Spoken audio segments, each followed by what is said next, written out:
Welcome to XYPN Radio, where your host Alan Moore brings you into a community of fee-only financial planners who want to profitably and successfully serve Gen X and Gen Y clients. If you're ready to get the knowledge you need from leaders in your field, learn from forward-thinking advisors, and take action on your own goals, XYPN Radio is the show for you. Here's your host. Hello and welcome to this episode of XYPN Radio. I'm your host, Alan Moore, and I'm excited to have XYPN's marketing coach, Carolyn Dalle-Molle, on the show today to talk about everyone's favorite topic, marketing. Carolyn has been part of Team XYPN for 3 years now, starting out as a contractor, then moving to full-time to provide even more awesome marketing content, education, and services to our members. We went through the most common questions Carolyn hears from advisors and broke the questions up into sort of two sections. The first was for advisory firms with fewer than 15 clients, sort of just getting started. And the second was for advisors with more than 15 clients, but are looking to grow. We, of course, started with a soapbox-worthy performance of why niches matter, and also why the word niche might actually be turning advisors away from having one, and how we can better frame the conversation about having an ideal client profile. We talked about a variety of topics, including how to measure the effectiveness of your marketing, what channels produce the highest ROI from Carolyn's experience, when and how to hire marketing support, and more. I think this episode is applicable to all advisors, so you are not going to want to miss a word of it. Have you ever wished there was someone to handle the time-consuming tasks of researching, performing due diligence, monitoring, trading, and rebalancing your firm's assets under management, or someone to facilitate reporting, billing, and invoicing for your firm? XY Investment Solutions, powered by XY Planning Network, handles all of that and more, leaving you free to focus on what you do best, serving your clients. Learn more about this turnkey asset management platform built for the next generation of financial planners and their clients at xyinvestmentsolutions.com. You can find any of the additional resources that we mentioned during the episode at xyplanningnetwork.com/215. Also, be sure to go to xyplanningnetwork.com/VIP to join our private group just for XYPN Radio listeners. It's the community of advisors we've all been looking for that's there to provide support when we need it the most. Best of all, it's free. I encourage you to check it out. Again, that's xyplanningnetwork.com/VIP. Without further ado, here's my interview with Carolyn. Hey, Carolyn, welcome to the show. Thanks so much for being on. Thanks for having me, Alan. I am very excited to chat today. How long have you been working with XY? I feel like it's been almost, 3.5, 4 years now? I think it's about 3 years in total, but I started off, as you know, not full-time. I was kind of just dipping my toes in and have since now fully joined the team. But yeah, in total, I think it's about 3 years, believe it or not. Yeah, I cannot believe it has taken me 3 years to get you on the podcast, which is my own failure. This is why I turned over scheduling to Kelly, our content manager on the marketing team, because she was like, hey, there's some guests that you really should have on. And I was like, yeah, you know what? You're absolutely right. So I am really excited to have you on because marketing is your area of expertise and is a topic that is top of mind for advisors, especially as sort of the world around them is shifting in financial services. And quite honestly, any of our topics that mention marketing in the title for the podcast are our most highly downloaded episodes. So I'm excited to dig in. So just for listeners' benefit, we are going to talk a little bit about sort of how Carolyn came to join XY and how she got a background in marketing and expertise in that area and sort of the work that she does here with our members. And then we're going to dig into some tips and tricks for different firm types and sort of depending on where you're at in your firm. I think all advisors will benefit from everything that we're going to talk about, but we've sort of tried to group it a little bit to make it a little more applicable. So let's jump in. So what is your background in terms of marketing? Is this sort of a career? Did you get a degree in marketing and sort of know this was the direction you were going to go? I didn't know it was the direction I was going to go in. I actually applied to undergrad as a finance major. And I always loved personal finance, was really good with numbers. So I was like, it's an obvious choice. I think that's cool. But then once I got into school, I was in the business track and was required to take a marketing course. And I fell in love with marketing. So I ended up getting my undergrad in marketing and a minor in entrepreneurship, with always an interest in finance. There was a lot of finance in there. And because of that finance focus at the start, while in college, interned for 2 CFPs at a major broker-dealer. Oh, really? So you did your internship, even though you're getting a degree in marketing, you did internships with financial planners? Well, I started as a finance major, so I Oh, I went see. after those internships. And then when I made the switch, those advisors were very excited to start talking to me about what I was learning in marketing. But Fair yeah, and enough. then my career thus far, the past decade or so has been in small business marketing, relatively low budget marketing. And that's definitely been the thread. I've worked in marketing under a couple different types of small businesses, but in and out of the financial services industry. So I know it's a hard question to answer, but what was it about marketing that drew you to it? Obviously there was something that happened in that first class that just told you this was the career path for you.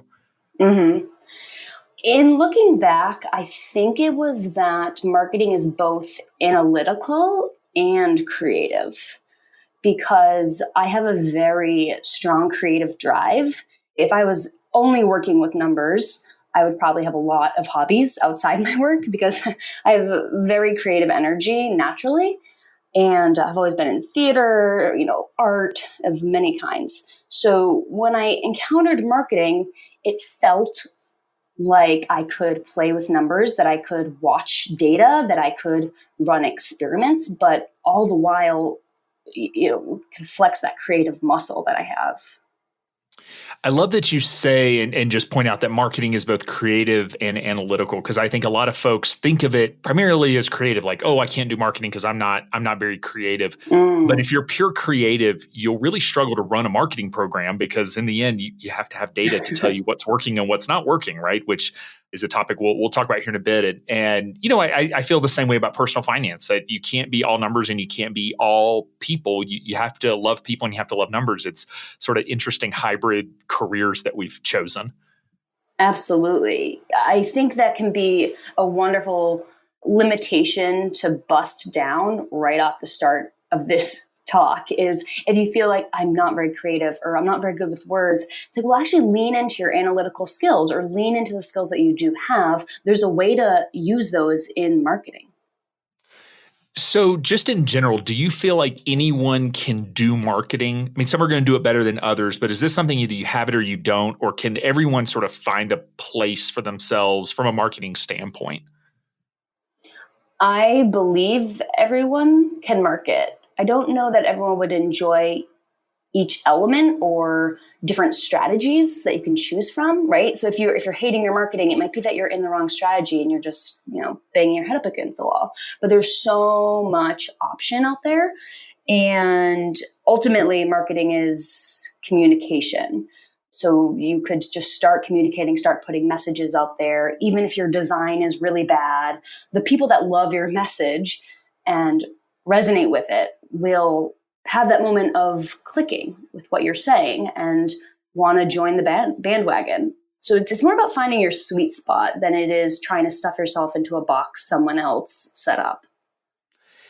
Yeah, and listeners have heard me say before, like I am a really bad writer. I write how I speak and I speak Southern. And so it never quite turns out well and a few too many ellipses. And so like my spot, like I really enjoy podcasting a lot and audio content, sometimes video is a little harder, but I much prefer audio over writing. And it's one of those, like, you just sort of have to find your voice and what you do and what Mm, you enjoy doing. Like you said, that I don't enjoy writing. So we have great writers on the team that help me out with that, but podcasting is a lot easier for me. right. And that's why we'll also see you not only in the podcast, but on stage or, in person using your voice as your best means of communication or most natural maybe is the best way to think of It's fair. Don't let me design slides. That's the rule around here. it. So I guess you and I met because you were the CMO of a tech company in our space, and left for a short while after that, and then circled up. And I guess your background with us was you were working sort of as a marketing coach, which is still your title, but you were doing part time and producing videos for members and producing a lot of awesome content, and then came on the team full time. Can you talk about your role and what you provide XYPN members? So if someone's thinking about joining or they are a member and they haven't yet dug into some of our various marketing coaching services, like, can you just talk me through the breadth of things that you do here? hmm Sure. The overview is I offer a lot of training that comes in different formats. One of the formats is kind of like written or recorded, always accessible to you in the forums or in XYPN Academy. So there's a lot of training you could log on and access right now. I mean, hours and hours of stuff. That's where you might stumble across a video that I created in 2016. Which are all still very relevant. So it's awesome. We've removed the ones that are no longer relevant or, had timely data or something. So kind of the 24/7 resources is one wing, and always more coming.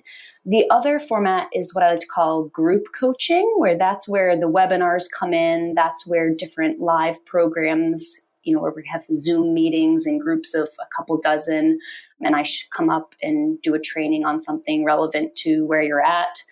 So that's kind of the group session stuff. Maybe the biggest one I would say for members to keep an eye out for are the webinars. They happen very regularly, and I use what I know from my direct conversations with different members to make sure I'm featuring topics that are very much top of mind for a lot of people. And then I also do private sessions as well. That's the kind of the third wing of what I'm doing right now. And one of them is kind of these quick hop in and help out a member who has expressed that they're really struggling in their marketing. And we have a 1-hour complimentary session that is offered to members in that stage. And then the bigger one, I would say, is private coaching. That is, in addition to membership, some members of XYPN have chosen to hire me onto, their quote unquote marketing team. And we have time together at a certain cadence where I work with them in their firm on their specific efforts.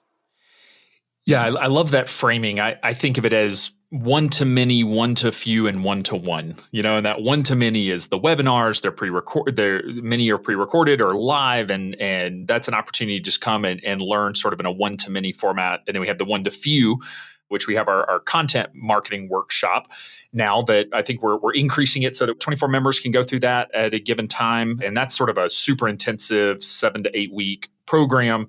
And then we have the one-to-one, right? That members can come in if they need one-on-one assistance or just want to knock it out, have some specific questions, they can engage you in that way, which is sort of how, so your role is on what we call our advisor success team, whose mission is to help our advisors be more successful and better business owners and better financial planners. And so, we have a few different coaching programs. Arlene Moss, who's been on the show before, providing executive business coaching, you providing marketing coaching. We now have a financial planning process coach who we'll have on the show at some point. We are in the process of hiring a sales coach. So sort of these different areas, but they all sort of have this, one to many, one to few, one to one format, which we just find people work better and have needs in sort of different areas and just engage better in different ways at different times in their business.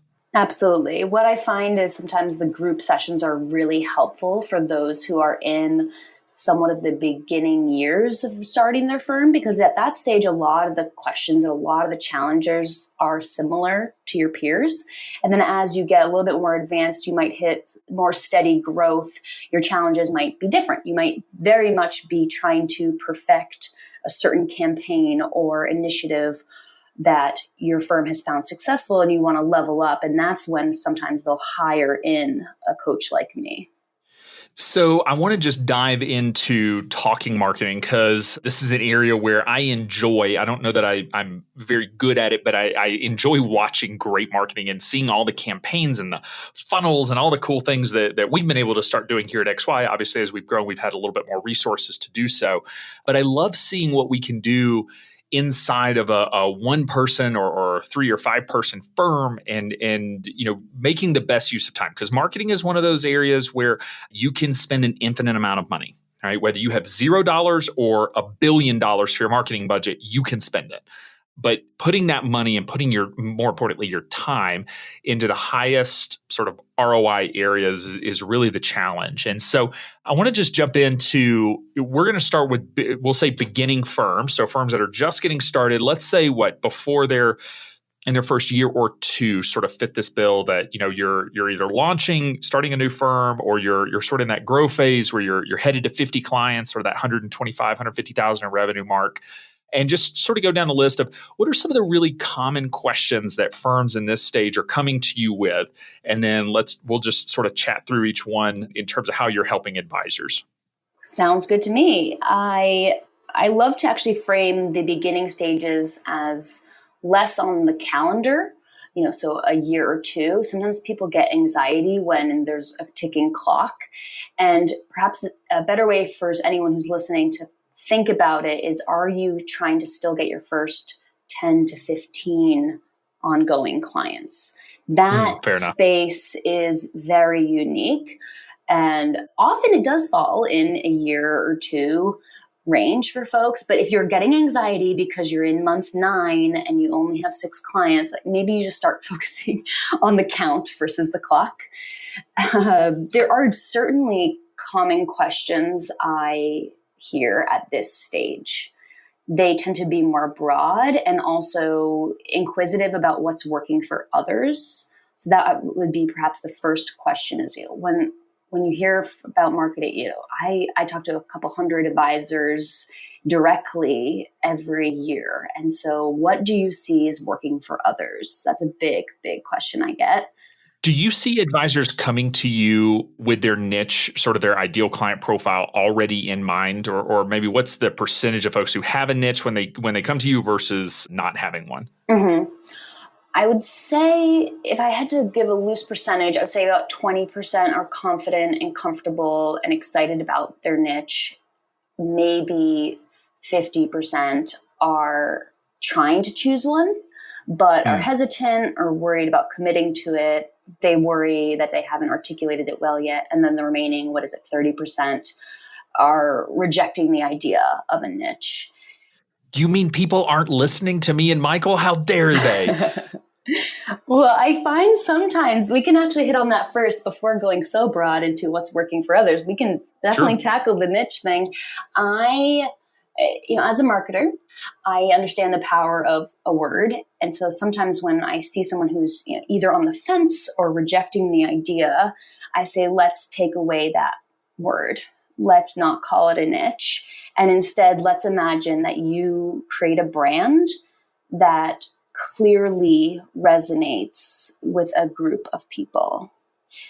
And that idea is very welcomed by nearly everyone I speak to, because the idea of resonating, achieving resonance and connecting truly and clearly with an audience is golden. That's ultimately what's layered underneath a niche. A niche is saying, choose a specific group of people so that you can speak directly to them and be the perfect solution to them. Well, sometimes I just take away the word and talk about the definition and people feel better. That's really interesting that, maybe we've just preloaded that word up a little too much, because in the end, what we're trying to say is, who's the person that you're the best at serving? I love the digital marketer avatar process where you go through and it's just like, name them, like who is the name? And even for this podcast, that was one of the things we did when we first launched it, was we said, okay, who is the person, the one person that I am speaking to through this podcast? And I think at the time he was, his name was Michael. He was a 35-year-old planner who has a 45-minute commute.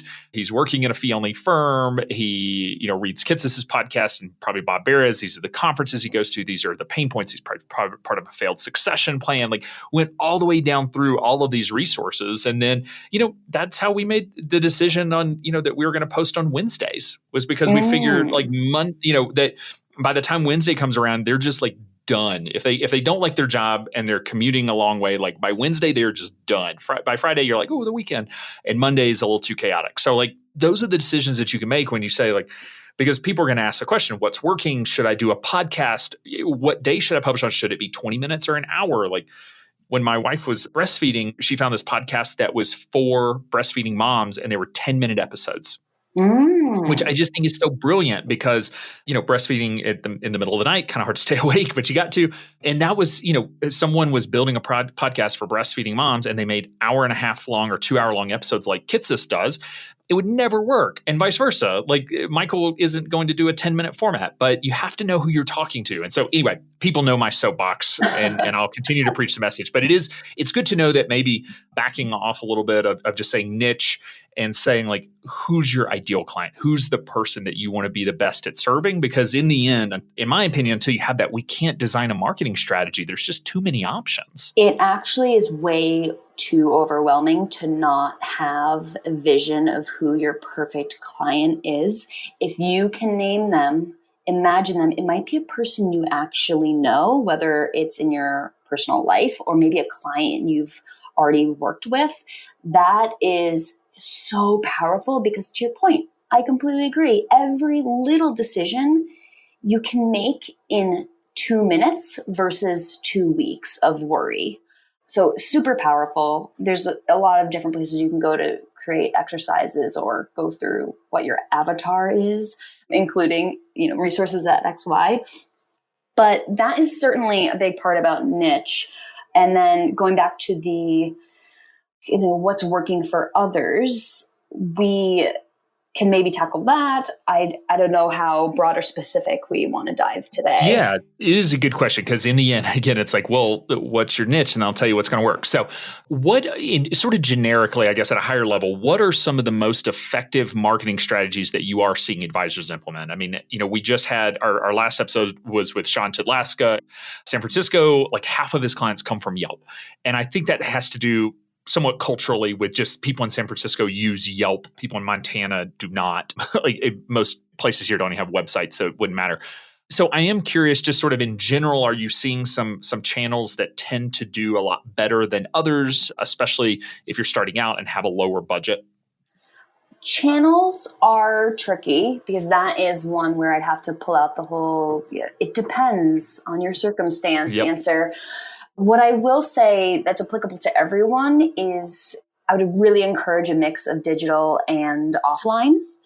Where I see members thrive is when they've kind of diversified their marketing portfolio. They have a few things going on. They're not putting all their eggs in one basket and relying on a single thing to drive clients or leads.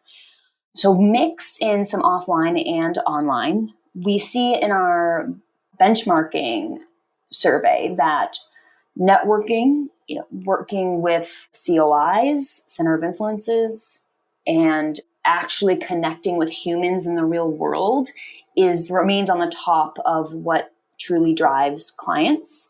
With that, though, you do need a legitimate, clear message and established brand so that when people are interested in what you're saying to them in person, all of it is very much supported when they do their due diligence and check you out online, kind of, not scope you out, kind of do that whole stalking of you online. Next, though, when it comes to digital, what also remains in the top reality is Google search is strong when you can play that game. Not everyone has to play it, but the showing up in Google search for people who are actively researching for someone like you, and then you appear, that is very powerful. And then comes social media and blogging. The good old social media and blogging categories do drive clients. What I see happen in reality is usually a person who ends up signing on might have interacted in a few of these ways, not just a single way. If you're putting all your eggs into the basket of Twitter, that is a very linear experience you're expecting someone to go through and become interested, convinced they need you, and try to book a meeting, on Twitter. It's just not going to happen. But when you have diversity in your marketing, that is what happens. That's what works in reality here. It's such a great point. So the tool that we use here at XY, which most advisors have no need to sign up for HubSpot because it is a behemoth of a tool, especially when you're first starting out. We used MailChimp basically for all of our marketing, and it pretty much only does email marketing until a couple years ago. So we got HubSpot, and now we have creepy levels of data on people who are on our website. So welcome to marketing. It's really cool to see, but I will say no one just comes to our website and signs up to become a member of XY Planning Network. And we can tell that people consume the resources on our website. Before they join, they have attended multiple webinars. Maybe they've come to the conference. They've downloaded a couple of our various resources like our first year budget or checklist for starting a firm or, how to serve millennial clients, whatever it is. They've been to multiple pages on our website. They always go to the pricing page a bunch of times. you can see that people, to your point, this isn't just like like a widget, like a $5 widget that you're like, oh, that looks cute, I'll buy that.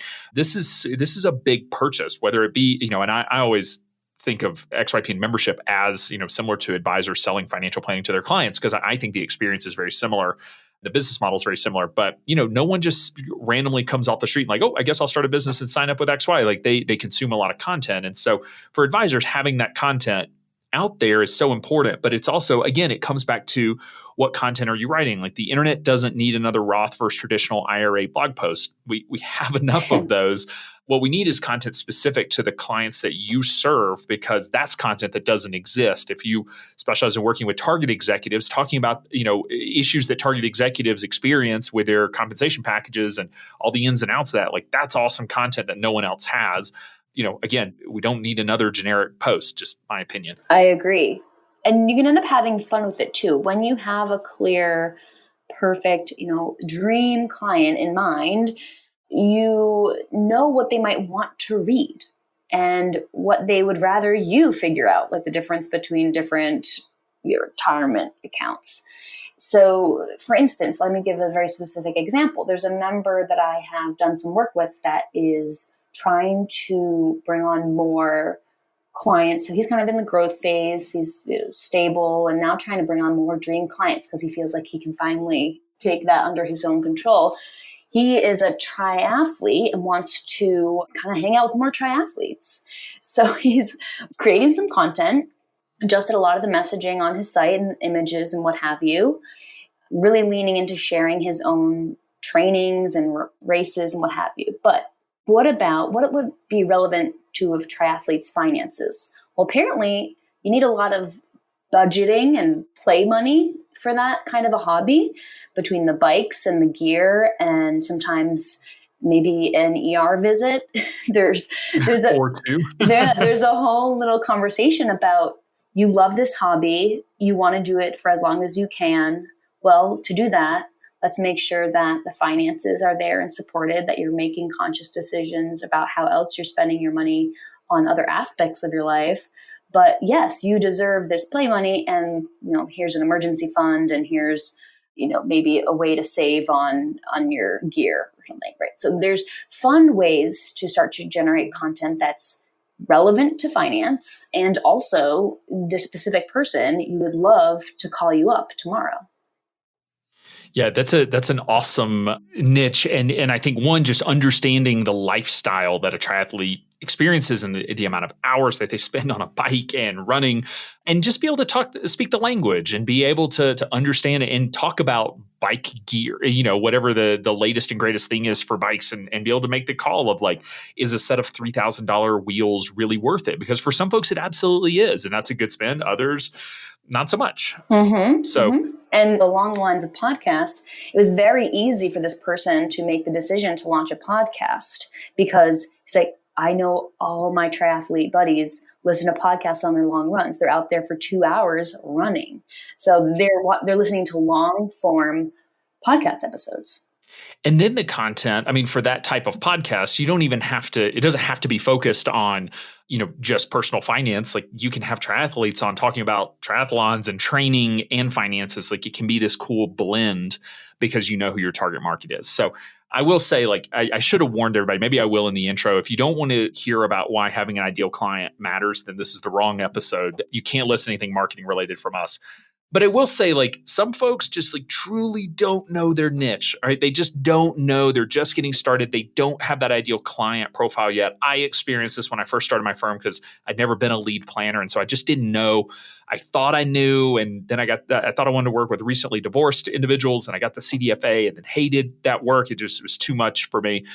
So what do you tell advisors when they say, like, look, I believe in the niche thing, I get it, but I have no idea where to start? Is it okay to take on 10 or 20 sort of random clients until they find their spot? Or do you have a strategy for them to sort of hone in and focus on that niche? I start with the question, what are some of the needs you see in the marketplace? What have you observed maybe in your immediate community that is an opportunity to fill? And then that's like a very legitimate business decision. What are the needs in the marketplace?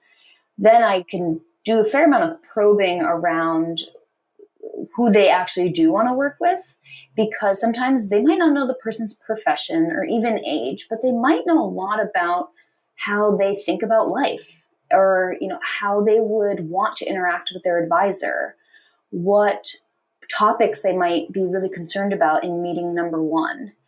So while some of the demographics might be unclear, a lot of the psychographics or energies of that person are actually fairly clear. And so there you can start from, and you can say, okay, so a person who is feeling very frantic in their life, it might be because of a few kids, it might be because of their job, but they're strapped for time. They're educated, but very much value an expert to be on their side. How can we market to them? Well, we know they're busy. We know they're probably looking down at their phone in line at Starbucks every morning. You can start to imagine how you might connect and click with a person who has those attributes, even if, again, their demographics are unclear at the time. And usually a member or advisor, even outside of XY, they have it in them. They have those opinions or that clarity. They just haven't realized that it is the beginnings of a niche.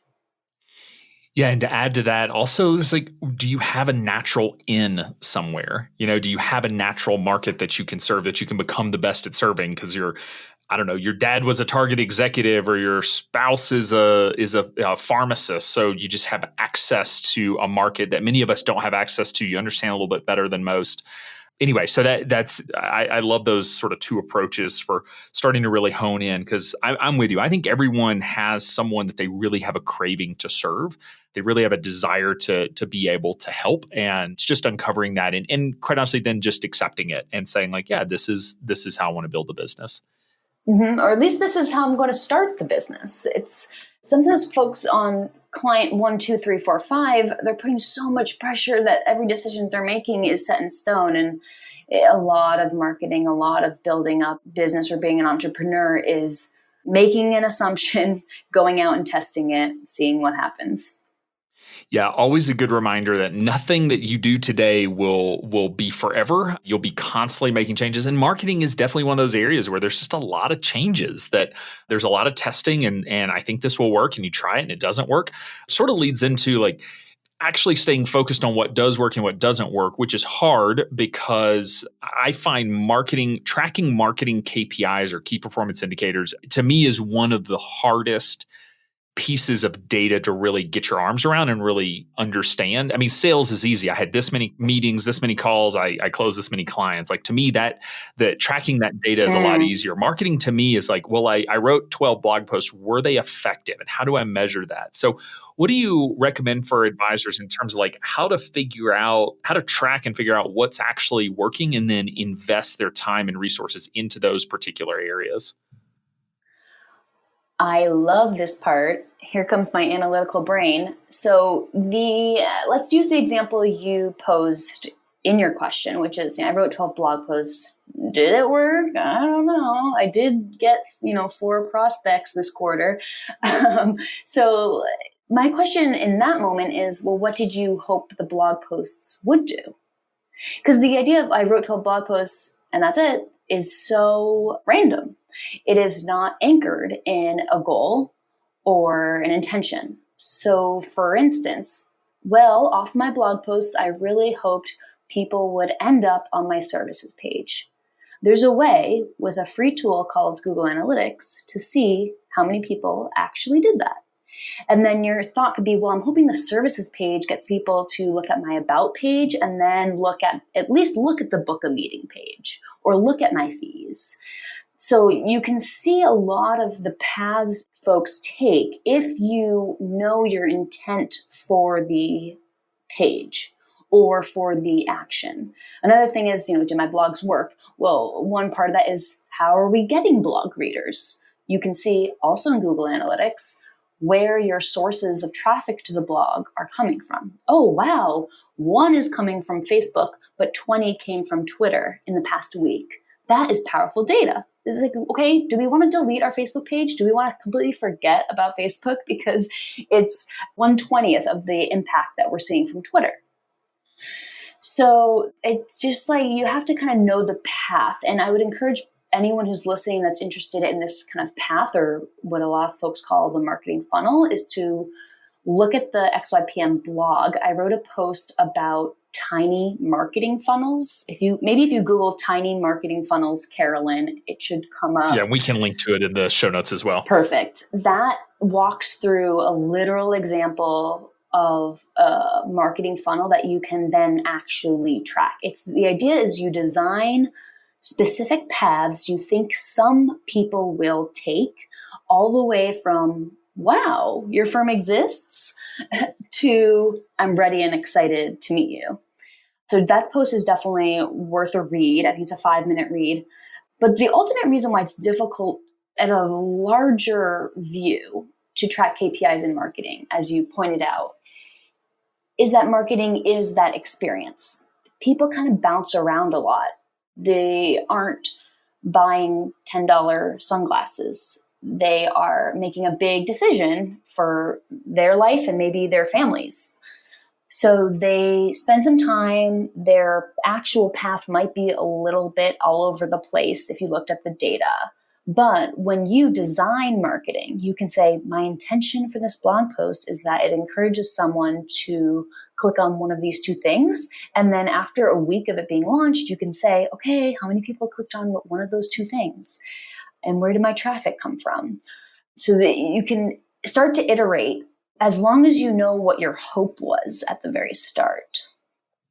Yeah, I appreciate you bringing up the tool Google Analytics, because that is one of those that I think sometimes folks forget. And also, even once you have it installed, it's not just like plug and play and it tells you all these beautiful things. You actually have to go in and tell it, track number of people that did this action, or just to get some actual reporting. Otherwise, you have to do some digging from time to time. Better to have automated reports. But it is a really powerful tool that you can literally see, even in real time, that people are on your website, where they came from, what state they live in. Did they come from a Google search, and what was the keyword? Did they come to you because of from the XYPN Find an Advisor portal? Like, all of that information is in there. It's really powerful. And to your point, can help you start to sort of hone in. All right, where do we see the actual engagement levels happening? Another thing is just ask your clients how they found you. And yes, you're going to get a lot of answers of like the internet, which is not helpful, because you're like, yes, I know, big internet. But, I would have clients say like, yeah, I saw an article that you were quoted in here, or I was searching for an advisor in Milwaukee, or I was looking for this one specific, tax issue and you have to write a blog post about it. And people generally can sort of hone in and help you sort of analyze, all right, where are folks actually showing up?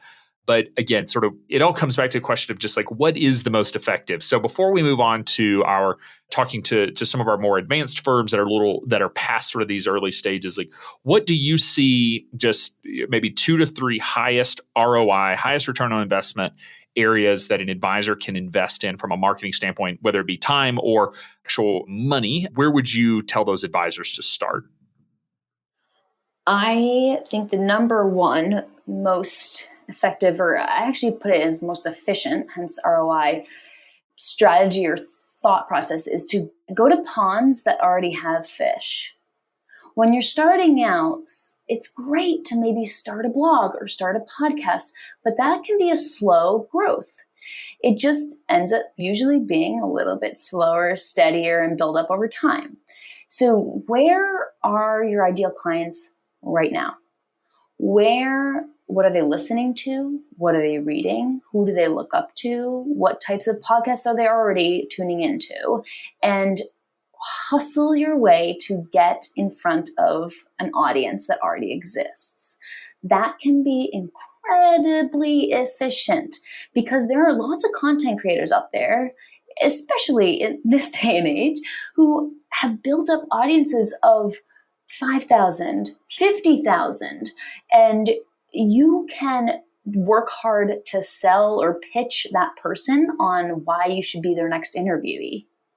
Immediately, just with crafting a really good email, doing some outreach, kind of like this whole networking idea, but network your way into ponds that already have fish. With that, though, also does come some need to be ready for people to show up on your website. So here comes the whole point that marketing is an experience. They might hear you on this podcast. Say you email 15 podcast hosts, one of them ends up letting you on, you know that about 7,000 people are listening. That is huge for a firm. So is your website ready? Are you excited to let 100 of those listeners click on your URL and check out your services? There's a little bit going on in there, but if you can send 15 kick butt emails and be where they already are, that ROI is huge. I love for folks to do that. The other thing I would say has very good ROI is working with perhaps a copywriter or a professional creative wordsmither that can help you with your messaging once you're, anywhere from, let's say, 6 days to 6 months in that kind of early phase when you're trying to figure out some words. The messaging you come to the world with is very important. So if you can hire a copywriter who maybe charges $90 an hour, a really good, solid, good one, to workshop with you for a few hours and get some core messaging, the ROI on that time spent on your messaging will also, it's a little bit harder to directly measure, but in terms of building a brand, the, say $270 you spend on that session is ginormous. So definitely that kind of early skill is powerful. And then the return on your investment for creating content that might actually get you more SEO is also very high. There is a little bit of a calculated approach you need to take because for SEO, you're speaking to a robot and a human, but you're writing it specifically so that the robot is happy, understands your content, thinks it must be good, and is going to feed it to people who are doing that search. But what's powerful about SEO content, even if you only have a few pieces that are very SEO optimized or search engine optimized, is that you're connecting with someone the moment they are searching. They are looking, they have showed up to Google or Bing or whatever search tool they want to use. They are trying to find an answer. So if you know the great question that a prospect would ask, not a DIYer, but a prospect would ask, then generate that content. Make sure you've done a little bit of training in terms of SEO or again, hired someone for a couple of hours and get a few big assets up there that have a chance to rank. The fourth thing I'll add kind of goes off SEO, which is you can always just put some money onto a Google ad. So same moment a person is out there searching for an answer, you can also pay a few dollars to display your ad without doing the SEO learnings or trainings. So you could just say, hey, I'm willing to pay 3 clicks for this person to show up on my website. I want my content to appear. So I'm going to put $15 a week for this quarter and promote this page that I have on my site or this post, this piece of content, so that when someone is on Google looking, I can pay to appear. Awesome. Well, thank you for the summary. I think in the end, it's so hard to answer these broad-based questions because in the end, again, it always comes back to who's your ideal client, because if you work with women in tech, the way that you get in front of those clients is very different than if you're working with, real estate developers or whatever, like the content they read, where they're looking, what time of day they're doing things, like all of that ends up mattering. So All right. So switching over to our more advanced firms. So you said beginner, sort of in the beginning stages is maybe getting to that 10 to 15 clients. Once you hit that point and things are starting to work, you're starting to grow, maybe not as fast as you want, but you're growing and you're starting to see that, we'll say, light at the end of the tunnel of, hey, the business is starting to work, but you're still looking to be efficient in sort of what you're doing. What do you recommend to these advisors? When you're first starting out, you have nothing but time. And so you can spend a lot of time experimenting with different marketing channels, especially some of the more time consuming ones, like going to every networking event out there. As you grow, you have more limited time. And so how do you make the best use of that time? I mean, and what do you recommend to advisors that are starting to feel a time pinch but still want to be doing marketing? At that moment, it's time to schedule a deep dive into your metrics. So my answer to, I'm feeling strapped for time is, well, create a little bit of time now so you can save time later, because you'll want to tap into your reality of what's actually working and then focus only on those items. Usually that exercise sheds light on a few time-intensive things that they've maybe emotionally been stuck on, wanting to maintain whatever profile, say it's their YouTube videos or something, but for their brand and their audience, the YouTube videos aren't driving traffic, whatever the example is. Sometimes a very time-intensive activity just isn't moving the needle. So spend some time, it probably is going to be hours looking at the numbers. Elicit help if you need assistance in that exercise, but it'll be very well spent because you'll have a tap on the reality of what truly is driving leads. And then the second thing, so that will help you maybe cut your current activity list in half. You'll say, you know what, I'm only going to do the stuff that's actually driving business. I'm going to let go of these other things I've been maintaining for 2 years. The second thing I would say though too is it can be very efficient after that exercise to fix or plug leaks in your funnel. I have worked with the more kind of advanced or real into growth phase advisors, and sometimes I will see an opportunity within a very short amount of time. Wow, that looks a little off. Let's see if we can tweak something in that moment for your viewers or for your website visitors and see if we can adjust that number because the conversion right there is lower than I'd hope. See if that just fixing that leak can affect the conversion forever. So you might go from, this is a real life example, go from 4 prospects in a month to 8 because of maybe 3 hours spent fixing something. That is very efficient because what you'll see there is what we did was we identified a problem. It was based in reality. We fixed it with a long-term solution. It's nothing that needs to be maintained every Monday morning at 10 a.m. It's a website fix. So you spend the 3 hours, it's a fixed investment of time. And all of a sudden the funnel's a lot smoother right there. The literal example I'm referring to, if folks want me to be a bit more specific, was it was actually at the moment of scheduling a meeting. The form this advisor was using was quite long. They were using it as a tool to screen so that only the best fit, most motivated prospects would actually book a call. Another time-saving activity, but the form was fairly long. And I was seeing that the conversion on that form was low, even though the traffic quality was high.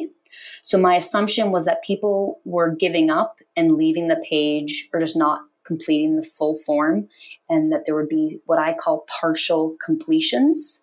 So we implemented a piece of technology that would capture partial completions, and we could re-engage with those people 24 hours later saying, hey, you want to come back and book this appointment you started to book? That was the leaky part of the funnel. And with that re-engagement, we were doubling the amount of prospects that came in every month. It was so exciting. And also, to me, not very surprising, because if you just look at the data and apply some logic, you can find these leaky spots. I love that because in the end, it can be the small things that really make all the difference. And just going back, once you have the funnel is, looking at number of clicks to go through a form. Every single click that you make someone do, you will lose people. So if you have 10 buttons they have to click to schedule a meeting, just taking it to 9 will have a positive impact. Taking it to 8 will have a positive impact. Taking it down to none is ideal, maybe, but to your point, you want qualified prospects. So that's another thing I hear from our growing firms is they say like, hey, I'm getting tons of prospects, but they're the wrong prospects. Like I'm talking to a lot of people that just aren't a good fit. Do you have any recommendations for advisors, either from a marketing perspective or in that sort of, intake form or something like that, schedule a meeting that you've seen be effective without turning away the right prospects, but is actually effective at turning away the wrong prospects and getting them, resources that are a better fit for them? Yes, most of this does happen on the website. So when you're facing, I only want the best fit prospects, I want my prospects to be well vetted.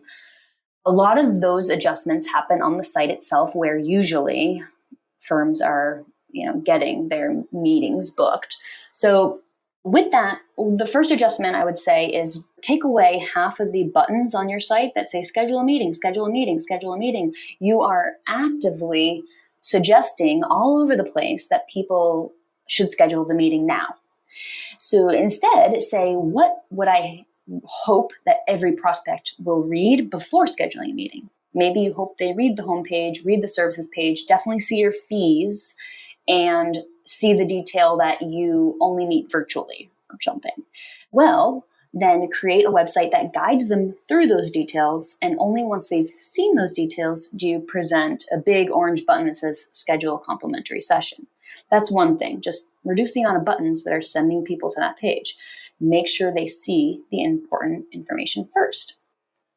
A second way to filter out the wrong fits are to use the sign-up form itself. I already mentioned there's been many firms that have implemented a longer form where you have to actually input more information, whether it's, what you'd like to discuss on this call, what your current investable assets are, household income, do you have a retirement account, where maybe is that hosted, what is your family composed of? I don't know what kind of information is relevant to you in order to ensure they're a good fit.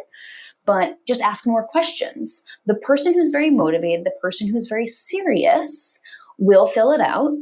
And then you have more data to look at to say, I see the writing on the wall here. This person is not going to be a fit for our firm. We should refer them to another firm. And then the third thing is even more specific, but also in the sign-up form for booking up a prospect call, which I have encouraged advisors to do when specifically the problem is some people that call aren't prepared to pay the fee. Well, in the form, remind them of your fee and get them to check a box that they understand it and that they are ready to consider your firm at this price. That's literally a moment where they'll have to get honest and say, am I going to book this or not? Because I have to admit right now that I see the fee, I agree to the fee, and I still want to talk. Yeah, I'm to me, having your fees on your website is a non-negotiable. Please just do it. I know advisors are worried, well, I don't get to explain the value before I tell them the price, but people have a pretty good idea walking in like, nope, that's out of my price range, or like, yep, that's sort of what I'm thinking. But if nothing else, it goes ahead and gets it out of the way. And then the conversation can be, around the value that you provide and sort of touch on the fees, as opposed to a big part of that conversation having to be about fees. Mm-hmm. I fully support putting fees on the site too, for many reasons. I mean, I will say Kitsis and myself both have a rule that we never send people websites. If we ever get a recommendation or an ask for a recommendation for a website, we do not send consumers to people who don't have their fees on their website, because I kind of know if like a family member asks me which advisor they should hire, I kind of have an idea of their situation and sort of an appropriate price. And so if they make $70,000 a year, I'm not going to send them to someone with a $10,000 fee minimum. I have nothing against that, but just like I know they're not going to pay it or be able to afford that. And so just being able to make a good referral, because that's honestly kind of embarrassing too, to send someone to a $10,000 fee minimum advisor when that isn't their situation. So as financial advisors, I would like to believe that, we have all seen the situation where people, in the end, we are great at what we do. We are great financial planners. We are great at providing the service that we all set out to provide. We are not all great marketers, and we may not all enjoy marketing. And quite honestly, as we grow, we just get busy. And so, in the end, hiring some help. You talked about hiring a copywriter earlier. We have hired, I would say in pretty much every area, we tend to hire specialists, whether that be for SEO and Google Ads and trying that, or we have folks that do copy and content writing, and we have a podcast production team. I love specialists that know these different areas. What do you recommend for growing advisory firms on when they can bring in some additional help, as well as when to actually consider a full-time marketing hire? Because most firms, unless they are huge, don't have any dedicated marketing folks, which always baffles me because I think marketing was our third full-time hire here at XY Planning Network. And just giving that, having that resource in-house was just that expertise was just so powerful. So I'm curious, what your thoughts are around hiring, experts from a marketing perspective.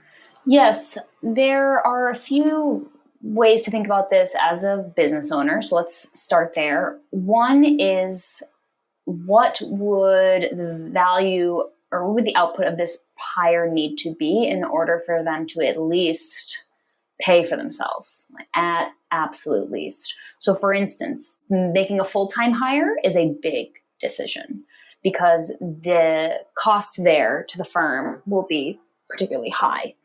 When it comes to marketing, I like for advisors to start more with hiring a specialist that is good at a skill that they know drives bottom line impact, but that they don't want to do themselves anymore. So for instance, maybe your YouTube videos. So I bashed on YouTube earlier. Let's bring it to the positive side. Maybe your YouTube videos are one of your main pieces of content. You post them on the top of every little article you generate, and you see that, and you hear from prospects all the time, I loved your videos, which by the way happens for a handful of members I can think of right now. But you say, wow, editing takes forever. And I'm exhausted. Well, that might be something that is validated to be impactful to the bottom line. And you are saying, oh my gosh, this is a drag. I don't want to do it anymore. That's also a specialist that you could hire out and not have to pay full time. So perfect example, something to offboard to an expert. That would end up being somewhat of a freelancer or maybe retainer at a small fee. The other thing though, say you want something that I hear a lot is, I've hired a summer intern to help with marketing, and it's a millennial. I'm sure they're good at social media. This is also fine and great. The reality of interns is sometimes they can require more time from you than even it was for you to post on social media, because it's now a person on your team and you got to manage the person. So in the intern case, I like for the advisor to offload experiments where the intern can provide more value than just, hey, I'm posting now and you're not posting. So for instance, what could you try now on your social media? What experiments could they execute, manage, and report back to you so that even when they're gone after the 3 months, you have lessons that you can take on forever for the brand. And then actually in the moment of hiring, I'm kind of dancing around a bit to hit a few different circumstances that listeners might be facing in their firms. The third thing I would mention at a high level from hiring is when you're interviewing someone for a marketing position, I always value when an interviewee asks a lot of questions in the interview that are getting to, what's the voice, what are the hopes, what are the goals, what have you seen work, what are you curious about, what are the rules of the game you're hiring me to play.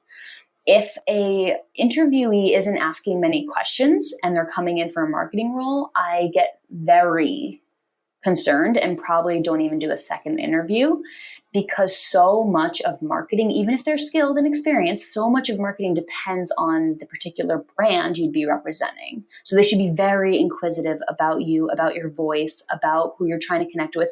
They could spend the whole time just asking about your audience and I would be very happy, but they have to be inquisitive and already trying to imagine how their skills could be applied in your firm specifically.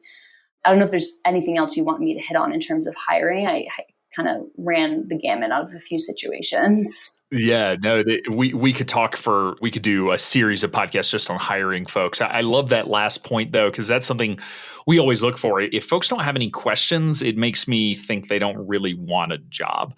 And, and I'm always impressed. Everybody has a different style. Some folks come off the cuff. Some, come in with a list of 12 questions that they want to be sure they get answered. But if they're not interviewing you as much as you're interviewing them, then, be wary. Marketing is one of those things, though, that it's nice because the work samples are easy to see their work. Because if they're a designer, you can see their digital portfolio. If they're a writer, you can have them write something. I will say you may not be the best at gauging quality. I can't gauge the quality of writing skills. There are actually some online tools that you can use that will rank writing skills and that sort of thing. Just because being someone who's not a great writer, it's hard for me to tell you if your grammar is good. But yeah, don't be afraid to hire marketing folks. This is an area that, again, I see advisors consistently underinvest in. And I think this is an area where if you're looking to grow, then invest in this area and be willing to bring folks on. That was one of the big holdups that we had when we were launching this podcast. It took me almost 6 months past when we said, okay, I want to launch, to when we actually launched, because it took me that long to find sort of a turnkey podcast production team, because I knew editing audio, I could do it like twice and then I was going to be done. There was no way, what are we on, episode 215? There was no way I was going to edit 215 hours of content, but come find out there's a team out there. This is what they do. They're great at it. So don't be afraid to go hire folks. I would love to add one other thing for anyone who's feeling a little afraid, or maybe like, oh, is this the best financial decision for my firm? Remember that you are running a business that has recurring revenue. So the moment, say you've hired someone part-time to be on your marketing team for $750 and your monthly fee to a lot of your clients ends up being about $250 or $300 a month.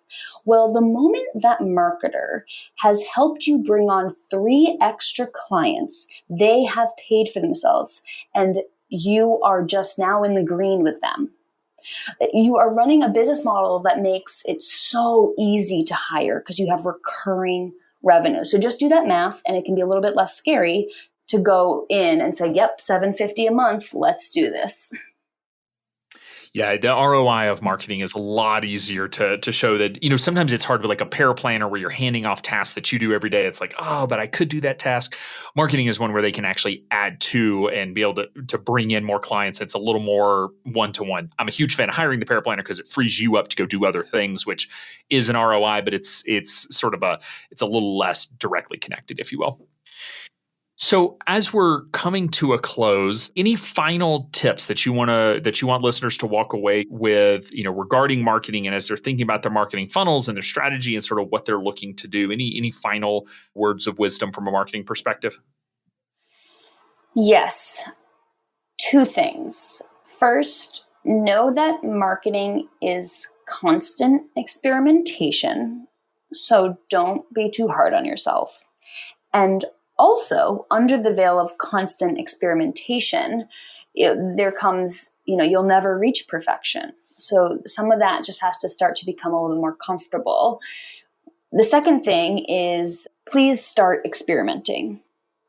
The amount of members that I chat with who have an idea that they're scared to try is astounding. It's probably 98% of conversations hit on something along those lines. So if you're sitting on an idea, create an experiment to test whether you should fully invest in it.